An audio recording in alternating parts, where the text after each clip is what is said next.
Welcome to the Engage and Empower podcast.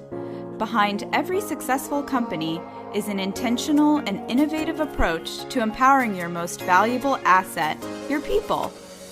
Join me in having conversations with people and talent leaders as we share our journeys and unpack what it takes to build strong, cohesive teams and employee experiences. From executives at early-stage startups to innovators at large public companies, we'll capture the compelling stories of the people behind people teams.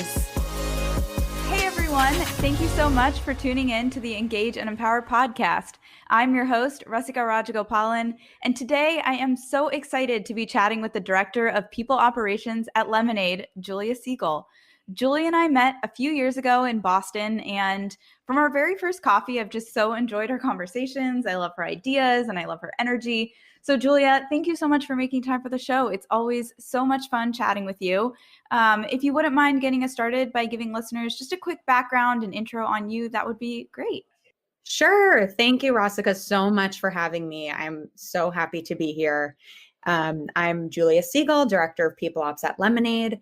If you aren't familiar with us, we're completely changing insurance using AI and behavioral economics. And on top of that, we are a certified B Corp. So we're able to drive social good by donating our unclaimed premiums to nonprofits. Before Lemonade, I spent about half of my career on the business side and the more recent half on the people ops side to focus on my favorite problems to solve, which is how you really unlock the potential of every individual in your company. Awesome. It's incredible how much you've accomplished already in your career. I know, you have such a rich background, first in actually the sales space and operations. Now you're leading the people ops team at Lemonade. And I really want to get into that story. And so, going back to really that first role you had in sales, what piqued your interest and drew you to that space? And then how did you find your way to, the people and talent space? Yes, well, it definitely was not planned. It's just kind of how the cookie crumbled. And as I was going through different experiences at work and realizing which problems were the most meaningful to me, that's ultimately what led me into people. But I think working in sales and then in operations, it really helped me to understand what these teams are up against every day, trying to build a business. And then being a general manager and trying to figure out how am I going to lead this team to hit these goals.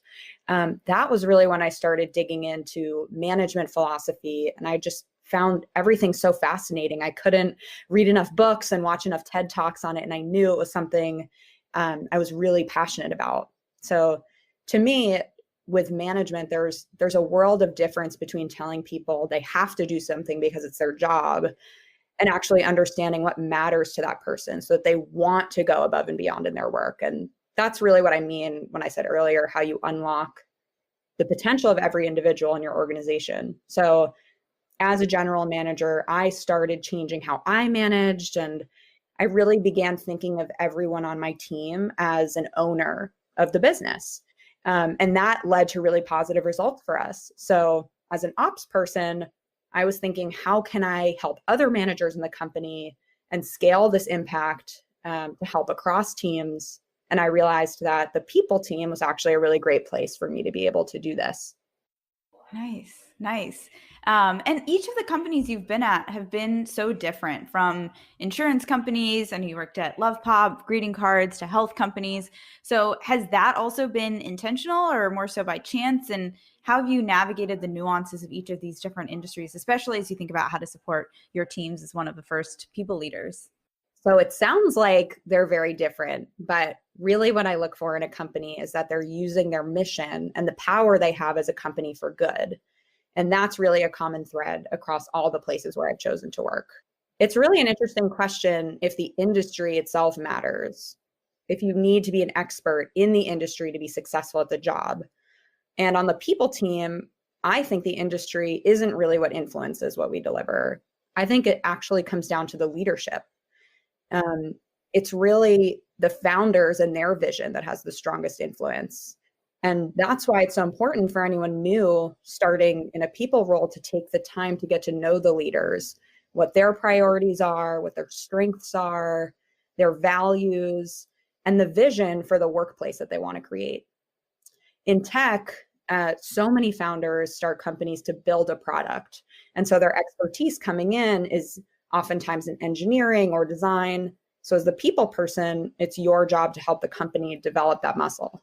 How do you, as you come in as that first, people and talent hire, how do you approach building that trust and that partnership and that credibility with your executive stakeholders? As you mentioned, a lot of times their expertise is really in building a product. So how do you embed people and culture into the larger organizations that you're part of so that it is a true partnership rather than it feeling like, an isolated entity of its own? That's a great point. I think it's really important to come in with empathy, and to come in doing a lot of listening and asking questions before starting to propose what initiatives and what policy and structure might help take your culture to the next level. It's important to remember that, the job of the people operations team is really to be the architects and bring the vision to life that the leaders have. And so you're going to be the most successful if you can really understand all of that and use that as a compass to be able to design programs and systems that are in line with that vision. Right. Yeah. No, it makes sense. I mean, every company is completely different. So unless you go in and you get a pulse for how people are feeling, what exists, what doesn't exist, what do you need to build, I think it's really hard to start building that foundation. So going back to your time at Love Pop, you joined as the first people and talent hire fairly early, which is really awesome. I think it's great when you see companies investing in their people teams early and specifically their people leadership early. So in your role on the executive leadership team, you're coaching other executives, other managers. How did you prepare for that? Like, how did you walk into that and prioritize, how you wanted to navigate that role, what you wanted to build first, how you were thinking about the vision of your team? Like, how'd you walk into that? It's the head of people role at a small startup is a really, really unique opportunity. And Love Pop was awesome for a handful of reasons. One, they gave me my first head of people role, which was a huge leap for me and an incredible career opportunity. And the great thing about being at smaller startups is it gives you the chance to have more autonomy and have more leadership than you'd get at a larger company when you're in the same stage of your career. I think in terms of coaching the leadership team, especially as being on the more younger side of our leadership team, it was something I learned how to do on the job. When you're at a high growth company, you're really learning everything trial by fire. For me, the most important thing in coaching executives is learning how to deliver direct feedback. So I saw it as my job to help each leader be the best version of themselves, whether it was helping them uncover one of their blind spots, presenting them with a different perspective, or pushing them to have a difficult conversation that would ultimately make the team stronger. The important thing to keep in mind about executives is they're still very much human. They have strengths, they have weaknesses, and you don't need to be more senior or more experienced than an executive to be able to see something that may be in their blind spot. And what you really need is a different point of view and the courage to point it out. We got to a point at Love Pop where we were growing so quickly, and we had a really small and mighty people team, but we really needed to flex that L&D muscle. And so rather than building out an internal team, we actually decided to partner with a company called ASUP, who specializes in executive coaching and provides one-on-one coaching for all of your executives. And I had the chance to participate and have a coach through ASUP. And I can't say enough about how effective it can be to have a safe space for your executives to go and to admit that they're not sure how to do something, and to have someone to bounce ideas off of who isn't their direct boss or who isn't the CEO of the company. So I definitely encourage people to look into third parties for executive coaching as well, because I think it can help your leaders be a little bit more vulnerable, which will ultimately help them grow faster. No, that's awesome. What did you notice coming out of those coaching sessions, either with yourself or as you started observing the executive team in meetings? Was there anything specific that you noticed coming out of that investment? Yeah, definitely. The strongest thing that I noticed was our executives feeling more confident and more prepared during difficult conversations. So by having their own executive coach, they actually had the opportunity to practice and to make mistakes and to get feedback on how they were thinking about sharing this information. And that really helped us to have a stronger leadership team overall, which I think really helped the culture of the company. Right. When I think of one of the strongest qualities of an executive leadership team, clarity really comes to mind for me, especially as you are growing. The exchange and distribution of information becomes mission critical in setting employees up for success in their roles. And oftentimes I see a lot of CEOs and executive leaders have to realize the impact of everything that they're saying. And, you can casually say something in the kitchen and people will take that as a directive. And so you really have to be careful in how you communicate and almost kind of come in and say, hey, I'm saying this as CEO, or hey, I'm saying this as a user, or hey, I'm saying this as, just a crazy idea. Take it, for what it's worth. I'm not a decision maker on this specific thing. And so I think that coaching can really help your leadership team understand how to best communicate, as you said, especially with a rapidly scaling team.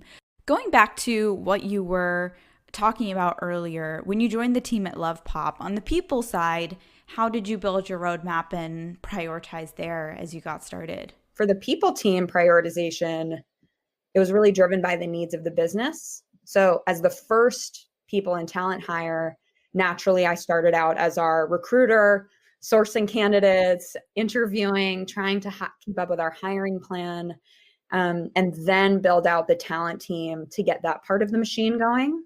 Once I had a talent team, it allowed me to make my way through the other big elements of the employee journey, like performance management, total rewards, learning and development, and putting tools in place to be able to scale. So I kind of went through the employee journey chronologically, step by step, and built things along the way.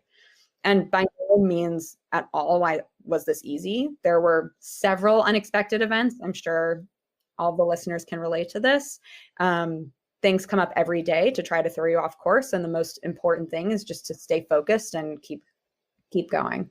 Yeah, I really like what you said there about mapping out the employee journey. I see a lot of product and sales and customer success people doing that from a customer's perspective. Like, what's a customer journey? What's the funnel that they go through when they navigate your website or your app or whatever? And I find it really helpful on the people side because a lot of times we're so entrenched in all of our various processes and programs that we forget what it's like when you join as a new hire and you're going through onboarding and you have these 10 different forms that you need to fill out and you have to find all this stuff on this internal wiki you've never found before and all these other things, right? You forget. It becomes muscle memory almost for us, but for a new hire, it's obviously all, completely new for them. And so that employee experience mapping is a really great exercise. Absolutely. I think people leaders and product leaders have so much in common. And one thing is I've tried to spend extra time with product managers who I know or the product team at the company I'm working at to think about building the people roadmap and the employee experience with the same level of rigor that they think about the product roadmap and the customer experience. Yeah, I've actually started doing the exact same thing. I pull together a roadmap for the people team ahead of time, get that buy-in early on from the executive team. You are able to share that with employees. And I think what's great about pulling together a roadmap is you're able to start a conversation around something before you've already committed to it and before it's already gone live. You're able to get input. And I think that's so important because that's, what you do in a company. These are big decisions that you're making that are impacting a lot of people. They're impacting your bottom line. Your people roadmap is really no different. And so I think it's so important to keep that door open and make sure that it is something that is in a malleable state when you're sharing it. And roadmaps are a great way to do that. And also, effectively drive alignment, give people a sense of what's coming. I think a lot of times on the people team, you see companies like, they share, okay, we're going to performance reviews right before you go into performance reviews. And they share, okay, we're going to be building out our compensation philosophy right before they build out their compensation philosophy. And, as an employee, you also start to lose the story and the thread and why and how all of these things tie together. Why are we addressing this now? Why are we addressing that later? You really give your employees the strategic picture there. So I very much agree. On the topic of programs, you talked a lot about the roadmap and how you prioritized your approach as you came in. Are there any particular programs at LovePop that you're proud of or that you feel like were really impactful? I think the hiring process is always such a critical thing to get right, because when you're growing quickly, it's one of the most important elements to scaling your culture. At LovePop, we implemented a really structured interview process to make sure we were always bringing on the right person for what we needed and that they were in line with our values. The other thing about putting more structure in place in your hiring process is it's really the best way to combat biases that can leak into your processes when you don't have that structure in place. So that's one thing that I believe really helped us to grow. And the other thing was implementing 360 performance reviews. So for anybody new to this term, 360 means you get feedback in all directions from your peers, from your manager. If you are a manager, all of your direct reports have the chance to give feedback on you, and you review yourself as well. So this really helps get the full picture, and it helped us get the information to people on where they were doing well and what their opportunities were to improve. It also really helped us drive manager accountability, not just for hitting their metrics, but for being great people leaders, since they knew during reviews their direct reports would have the chance to give feedback on their managers. Yeah, that's so important. One of the things that I find challenging around recruiting or 360s, especially when you're at an early stage startup, is that there's just so many business priorities and it's really hard to make time for that. And it's hard to get your team to invest in those types of things. So how did you go about getting your team to really invest in the time that it takes to do 360s and invest in everything it takes to hire the best and brightest talent? In terms of hiring, I think it was a combination of learning from mistakes. So when you hire the wrong person, it's really, really challenging because one, you have to decide how long you want to give them the opportunity to prove themselves. And two, if you do need to start the recruiting process over again, you've just set the business back anywhere from 3 months to a year, who knows? And so putting these processes in place and really demonstrating the value of trying to hire the best person got our hiring managers on board. And I think they had all felt burned by some of their past mistakes, that they were really eager and excited to have a better process in place. I think I also think that having more structured processes for hiring, it helps align everyone. And so without having that in place, the hiring manager may love the candidate, but the founder may not. And by having a more robust process, you're actually able to drive to solution easier. So even though process sounds like it's going to take more effort, it actually does simplify things a lot, and it ends up making everybody's lives easier. For performance reviews, I think this is a part of people ops that is really challenging, because if you are doing all performance reviews at the same time across your company, it's a huge undertaking for everyone.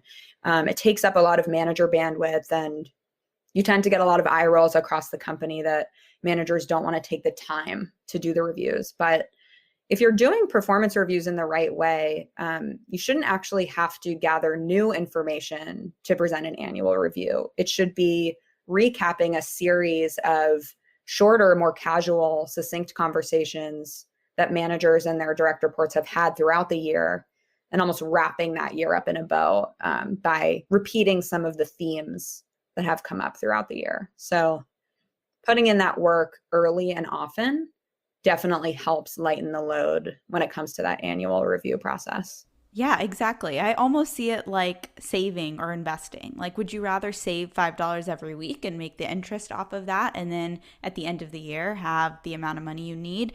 Or, would you rather just bite the bullet and hope that at the end of the year you've saved enough money without, almost having a plan throughout that time period to make sure you're set up for success at the end of it? I think, feedback is really no different. That frequent feedback is really going to make sure that your team stays on the right track and gets the both positive and constructive feedback along the way to guide them in the right direction.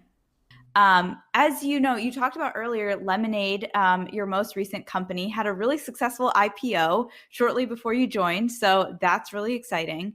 What was it like joining a company that just went public? Like, how has it been different than your previous experience in the startup industry? It's so interesting. Lemonade is the first public company I've ever worked for, even though it's only been public for a few months. And I would say that what makes Lemonade different is not that it's a public company, but it's the culture and the caliber of the leadership at Lemonade that makes it different. I'm not sure if you've ever heard Daniel, our CEO, speak publicly, but he truly embodies what you want from your CEO. He beats the drum for all of us, and he really energizes the team to achieve very aggressive goals. And I think that's what has made Lemonade successful, what's led to the IPO, and why I'm so excited to be there for a long time going forward, hopefully. They still have a startup spirit for sure. We still have just as much urgency to move fast, and everyone is willing to help out on projects outside of their roles. So it's a really interesting time to be there, and I'm super excited. Yeah, it sounds like it. Having joined, so recently after that IPO, is there anything you've gathered just through your interactions with other employees or anything that you've observed as you're preparing for, your next stage of growth, Lemonade's next stage of growth? Do you have any advice for startup people, teams that are ramping up, for their next stage of growth, if that does look like an IPO? Is there anything that you've learned through your time there already that, you'd share as advice to other startups? The thing that comes to mind is designing systems that are going to scale with you, because your company may go through an explosive growth year that you did not see coming. And all of a sudden, your Google form or Google Doc version of doing something doesn't work when you have twice the number of people on your team. And so thinking ahead about how can I design a system that's going to work when our company is twice as large or 5 times as large, will really save you time down the road. And that's a lesson that I wish I knew earlier on, in my people ops journey. Yeah, that makes sense. And it happens so quickly, like 20 going to 40, 40 going to 80, 80 going to 160. Like, it really does catch up with you. And I think that really that mindset of like, how does this scale? How does this scale? Is this going to serve us tomorrow? Is really critical as you're building new programs, especially as you reach a number of these milestones. So that's great advice. One of the things that you talked about earlier and that I also love about Lemonade is that focus on giving back, and that social impact is just such a core part of your business model. And especially kind of in a world where, you see a lot of companies approach D&I and social activism and education in tons of different ways. What does this look like at Lemonade, especially, as a business that does value this in the way that you operate? What does this look like? And what's some advice you have for other people and talent professionals looking to build out their broader diversity, equity, and belonging strategy? At Lemonade, we have a give back program. It's one of my favorite parts of our business model, which puts unclaimed insurance premiums toward the nonprofit of the customer's choice. So this is an unbelievable program. We've been able to donate over $1 million this year. And we've made choices and taken stances on our list of available nonprofits that our customers can choose from. And this helps us make sure we're acting in line with our values as a company. So, for example, 3 of our give back organizations include Black Lives Matter, the Trevor Project, and the ACLU. internally, we're committed to doing the work to create a workplace where everyone feels like they belong. Recently, we kicked off an anti-racism education group, which everyone is invited to participate in. Once a month, we've committed to educating ourselves through a book, a documentary, a podcast, and we meet and discuss it. So this is also really cool because it's bringing together our teams across different geographies. We have employees in New York, in Tel Aviv, in Amsterdam, in Scottsdale, Arizona, and it's bringing them together to talk about something completely unrelated to their day-to-day work, but something that's so meaningful. Internally, we're also committed to trainings and focusing on looking at all of our processes through a D&I lens, from interviewing to promotions, to make sure that we have fair and equitable processes across the board. I think my biggest piece of advice to people looking to build out their diversity and inclusion efforts is to start with inclusion. Start with your current team. Look at your team's diversity data. Look at your current processes related to hiring, related to recognition and promotions, related to compensation. Look at how meetings are run and who's speaking the most often. Run employee surveys. Get coffee with anyone who will be honest with you. And then use this data to create a roadmap and put initiative into action. Create a better and more inclusive workplace for your existing team. And this way, you're more likely to retain your current talent. And when new hires choose to join, and by the way, they will be asking about your inclusion efforts during the interview process before they join your company, they'll feel a greater sense of belonging too. I think a lot of people are eager to start with opening the top of the funnel and trying to build a really diverse top of funnel for all of their new hires. And it's so important to think longer term about how people are going to feel when they walk in the door on their first day, and if your company is a place where they are going to want to stay and grow. Yeah, 100%. I think a lot of companies also focus on recruiting because they see it as something very operational, and they see it as something that, you can really measure your progress. They're hard numbers, it's objective, and inclusion is just a lot more complex. There are so many different drivers of inclusion, and you have to really get at the heart of like doing focus groups and sending out surveys and trying to understand the complexity of all these different things. And so I think in that vein, inclusion always ends up coming second. But to your point, like ultimately you're doing it for the betterment of your broader team. Like start with your team, make sure that it's at the core of your culture before you start bringing new people in. And then you just have this sort of never ending, like you have so many people in the door, and you haven't really been able to focus on, your internal team. So that makes a lot of sense. Yeah. You wouldn't have a party at your apartment without cleaning it up first. Right. For sure. Exactly. Exactly. You would hope. One other piece to consider is that word of mouth is such an effective recruiting tool. And if your current employees are sharing with their friends and family how amazing it is working at your company, you'll start organically seeing, talent flocking in to your open role. So it definitely pays off on the recruiting side to invest in inclusion. It's just more of a long-term strategy. Awesome. Well, I know you've kind of grown through the people in talent space, working now at a publicly traded company, working in small startups. What have you learned along the way? What do you wish you had known when you started this journey? If you could go back and tell Julia as she was starting her career. So many things, but the number one thing to me is to relentlessly focus on the most important thing. We all want to help people. So when we get a Slack with one individual's question, it can be really tempting to stop what you're doing and help them out in the moment. But stay focused on how you can have an impact on the greatest number of people. Focus on that work. Now I start every day asking myself, what's the most important thing I can get done today? And I block off my calendar for an hour every morning to make sure that that gets done. That's a really good strategy. I think especially as we've been working virtually, and like that 1 hour in the morning can look really different than it did when I came into the office and I had a nice quiet space. So I love that. As you've grown through the field, is there anyone that inspires you in the field of people and talent, or any companies that you look up to, or any books or anything that you've read that you've taken a lot from? One thing I can say about people is, it's you included, is it's such a great community. I think we're naturally drawn to support each other because of the nature of the work that we do. But also oftentimes we're the only person in our role, and that can get kind of lonely. So I have a few groups of peers who I talk to nearly every week. And I think they're the people who really inspire me the most. They're the ones going through the twists and turns of this pandemic every day. And it's just so nice to have a safe space to be vulnerable and know that this group has your back. I've learned so much from them. But in terms of like books and authors, some of the books that I keep on my desk are Powerful by Patty McCord, who used to be the chief talent officer at Netflix.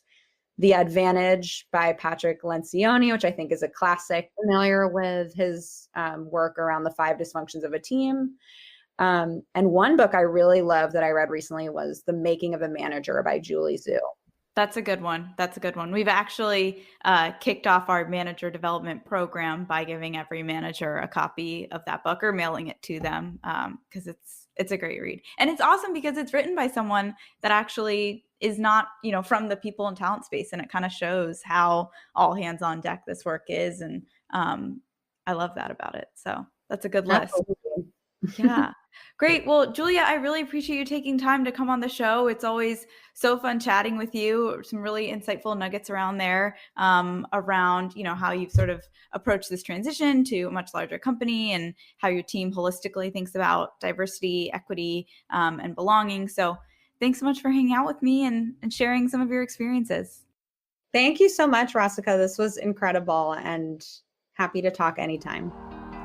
Thanks for listening. If you enjoyed this podcast and want to hear more stories like this, please subscribe for the weekly drop, and feel free to share around with your people and talent colleagues. I'd love your feedback, so please leave a review and let us know what you enjoyed and what types of topics you'd like to see covered in the future. The more reviews and subscribers we get, the more quality content we can consistently deliver to you. If you're interested in being on the podcast, feel free to reach out to me at rusika@engageandempower.org. See you next week.